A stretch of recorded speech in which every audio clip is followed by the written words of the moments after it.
महायोगपीठे तटे भीमरथ्या वरं पुण्डरीकाय दातुन्मुनीन्द्रे समागत्य तिष्ठं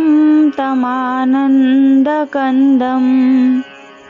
परब्रह्मलिङ्गं भजे पाण्डुरङ्गम्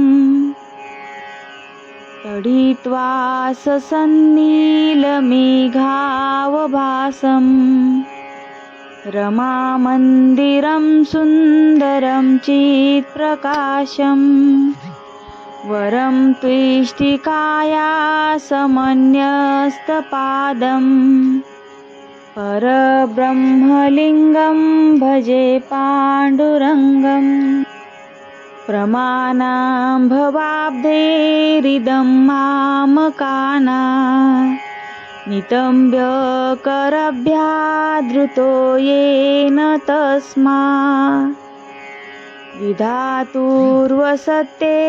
धृतो नाभिकोश परब्रह्मलिङ्गं भजे पाण्डुरङ्गम् स्फुरत्कौस्तुभालं कृतं कण्ठदेशे श्रियाजुष्टकेयूरकं श्रीनिवासं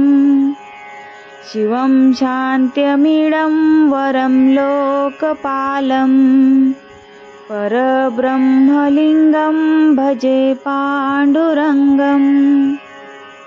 शरच्चन्द्रबिम्बाननं लसत्कुण्डलक्रान्तगण्डस्थलाङ्गं जपारागबिम्बाधरं कञ्जनेत्रं परब्रह्मलिङ्गं भजे पाण्डुरङ्गम् किरीटोज्ज्वलसर्वाधिकं प्रताभं सुरेरचितं दिव्यरत्नेरनर्धे त्रिभङ्गाकृतिं वहमाल्यावसन्तं परब्रह्मलिङ्गं भजे पाण्डुरङ्गम् विभुर्वेणुनादं चरन्तं दुरन्तं स्वयं लीलया गोपवेशं ददानं गवां वृन्दकानन्दनञ्चारुहासन् परब्रह्मलिङ्गं भजे पाण्डुरङ्गम् अजं रुक्मिणीप्राणसञ्जीवनन्तं परं धाम कैवल्यमेकं दुरितं प्रसन्नं प्रपन्नां तिहं देवदेवं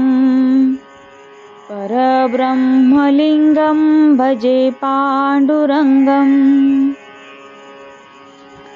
स्तवं पाण्डुरङ्गस्य वैपुण्यदं वे पठन्ते कचित्तेन भक्त्या च नित्यं भवाम्भोनिधिं तेऽपि तीर्त्वान्तकाले